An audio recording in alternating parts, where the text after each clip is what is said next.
And Barry, you've been on Chatroulette. How's that going for you? Oh my God.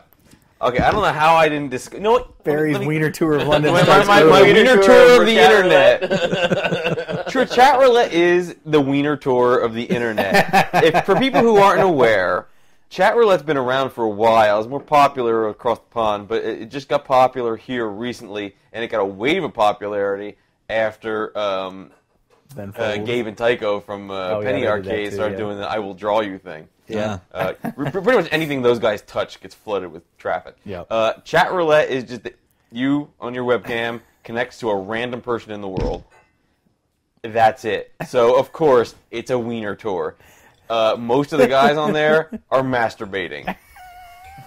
How many did you come across? Oh, man. No pun intended. I swear to God, I saw a dude in a French maid outfit jacking it. I can't make that up. It was a dude jacking it. In a French maid outfit. But he was only on there for a second. I think he was just... Because you can next people. You can hit next and skip through and see the next person. Yeah. And he would just be like, wank, wank, wank, next, wank, wank, wank, next.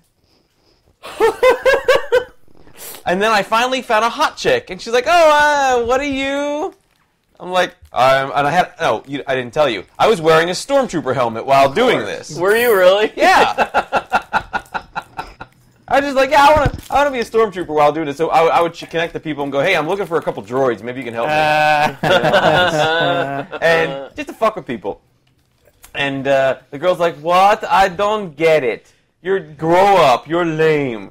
And that was the only hot chick I found. Grow up. And that was it. Occasionally, people would look and see the stormtrooper helmet and be like, "Oh, it's Stormtrooper! That's awesome! Yeah!" And I'd get like a minute of love, and then it would be back to dudes jacking it. So Chatroulette. Well, I love the one they did on the Daily Show. That one was choice. Which one? They did a little segment on the Daily Show about the Chatroulette. And he's sitting there going, I come across one of the reporters, and he's like, all you see is from his waist up, and he's doing this, and he's like, oh my God! He's like, relax, John. I'm just playing the Wii while masturbating. And that's exactly what Chatroulette is. So you're not missing anything, people. It's not like some big internet meme that you just missed out on. No, you didn't miss nothing. Miss jacking it. I'm jacking it. All right. Ridiculous game. Awesome. Oh man, Todd can tell everybody out this. I loved Impossible Mission. Oh, and yes. they released a version of it for the Stay a while. Nintendo DS. Yeah. And I went out and bought it. It was like $10, brand new. And I'm like, was it DS or was it? It was on the GBA? DS. I can give it to you. You have it on DS? Yeah. That's awesome. Brilliant. Hold on to it. I'm sure it's worth some dough. It's probably not worth much, but I never beat it on the C64. I got the thing on here, and I finally beat the game. I haven't touched it since. What did it do? What did it say? Years of entertainment. Congratulations. You get into the room where the doctor's there, and he's like, no. Really, that's the climax of the game. You stop the timer. You stop the whole place from self-destructing and the missiles from launching, and you come across the doctor, and he's like, no, because you're about to capture him. Yeah. And he's all, oh. Wow. I know, kind of anticlimactic, but at the same time, it's like, it's 20 awesome. years I've waited to beat you. That's great. Hey, audience, you want to see some real video game action? Go ahead and YouTube C64 Tooth Invaders, and you'll see gameplay action of a little dude brushing teeth. And that was the height of gaming. Put a link Joyful. up. We'll have a link up to that. Oh, God, no, we won't. We'll have to put a link up to that. Why not? Yeah. That's fun. Most common way D&D characters die, number 6. Another PC isn't taking it seriously. True. Some people join your party and guilty act of dumb this. on purpose. I'm guilty of this. They are invested. Yes, you are. I know you are in your stories. You are invested in the game as an average horse is invested in a Senate roll call procedure. All right, Paul, you're going to do a little D&D theater with me here. All right. All right. You're going to be the guy in the pink, the non-serious gamer. All right, here we go. All right, so I'll start as the DM. All right. You stand before the king. Flanking you on both sides are 6 armed and armored guards dressed in royal garb. The king himself is armored and seems to have a large glowing broadsword. I shoot him in the face with my crossbow.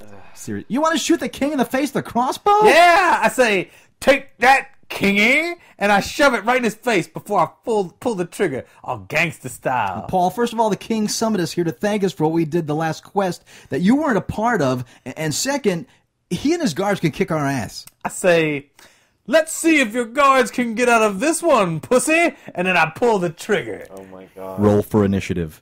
Oh, that's it. There it is. Barry, you possibly can't let Paul roll for initiative, and everyone dies. So this is the origin your of story? the origin of the staff of the Mogwai, Which is great. I wanted to play in this game that was going on at Nerd Camp years and years ago. What's Nerd Camp? This was GSP, What's GSP? Governor Scholars Program. Okay, so Nerd Camp. Nerd Camp. So anyway, I'm there for 5 weeks playing college. Anyway, we're playing some D&D, and I wanted to get in, and these guys really knew their stuff, and I was just kind of flirting with it at that point. I've really cut my RPG teeth on Marvel superheroes. That's what I used to play a lot. That was a fun game, too. That was great. Anyway, but so I got a jester, and I was looking for a weird weapon, and I found Staff of the Magi, but I misread it, and I You thought got a it Staff said, of the Magi? well, I thought it said Staff of the Mogwai. Oh, so no. I was like, I want a Staff of the Mogwai. So that's how that came about, and they finally were like reluctantly, fine. I'm like, yes, I have a stick with a gremlin on the end of it, and then I would shake it and it would go Billy Billy. Anyway, so I had this magic staff, and and it was like they didn't really know what it was, so it could do pretty much anything it wanted to. Anyway, I've been playing the game, and I've been doing a couple of moves like you're talking about, like let the critter loose, or let the and they're like they were done with me in the campaign. They're like, let's get this guy out of here. So the DM's like. Suddenly, 100 orcs rise from the ground and come running towards you, full head of steam, ready to kill you. And I'm like, okay. I bash the Staff of the Mogwai on the ground, open up a giant crevice in the in the earth, and they all fall into it. And he's like, what? I'm like, what? Why not? The Staff of the Mogwai can do that. He's like, bullshit, fuck you. And he's like, here, and he gives me 100-sided die. He's like, you roll 100, we'll see if that happens. And I fucking rolled 100 on 100-sided die, and they were all so angry. They were so mad. I hit 100 on 100-sided. It was this giant purple orb of a die. It was a literally 100-sided die, and it came up on 100. And I was like, yeah! And they were still like, okay, fine. The earth opens up, but there's still 4 of them clamoring to the side of the rock, and they're coming up to kill you. I'm like, I don't fucking care anymore. That was awesome. Whee! So that was the best. That was my best D&D experience. I actually rolled 100 on a 100-sided die when they just didn't want me to do it. It was great.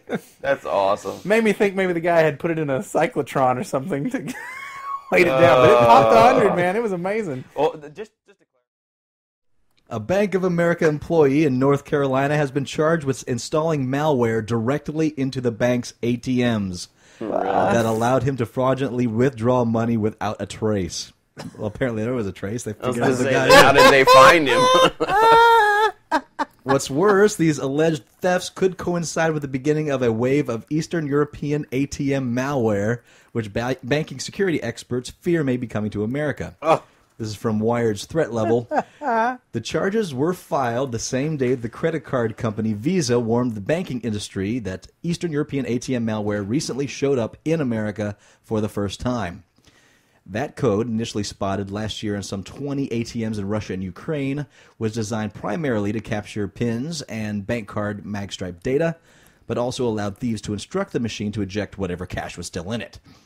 At the time, security firm TrustWave warned that the malware was likely headed for ATMs in the United States.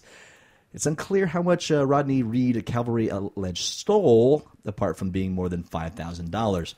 Reportedly, the fraud only affected the bank and not the bank's customers. I heard about this, and they rounded up a bunch of suspects, and they put them in a big lineup, right? Mm-hmm.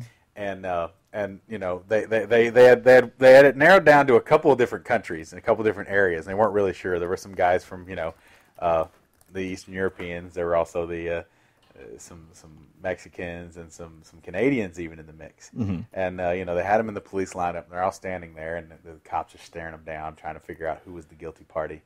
And the Eastern Europeans started jumping, all right. just jumping up and down.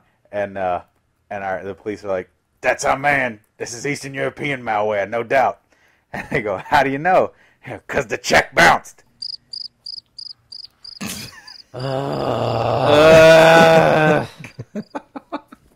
I need you to be very, very quiet for the next half an hour.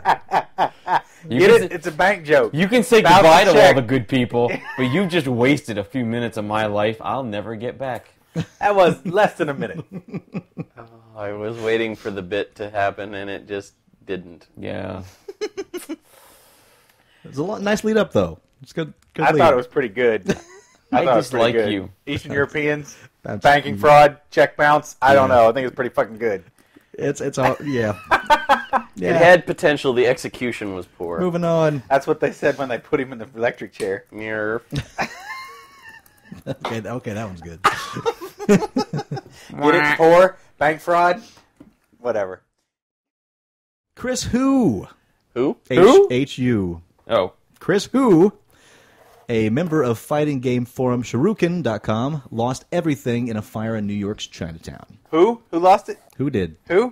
Who indeed? Are we playing this game? Who's playing Street Fighter? Who? Who's been playing Street Fighter? Organized, apparently. That's what I'm trying to tell you. What's the organization he plays with? Third base. Okay. Who and his family are now homeless. Oh, no! Oh, our no. levity is so great. Okay.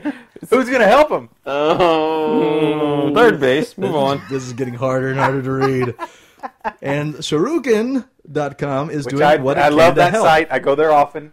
An interview with ABC, who recounts how his family lost more than their home, but also their life savings. Who told him that? Who told ABC? Third base. Move Yes, on. yes, indeed. Yes, he did. Douchebag.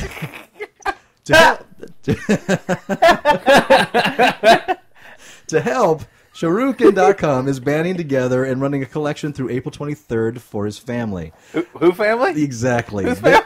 This site They're gonna help whose family? has donated $1,000 to the fund. To the Who Fund? The Who Fund. Joining the cause, Mad Cat is donating its first Super Street Fighter 4 fighting stick that comes off the production line in an auction to help Who. Who? Exactly. Okay. I wish I knew what the story was about. It sounds tragic and heartwarming. Wow.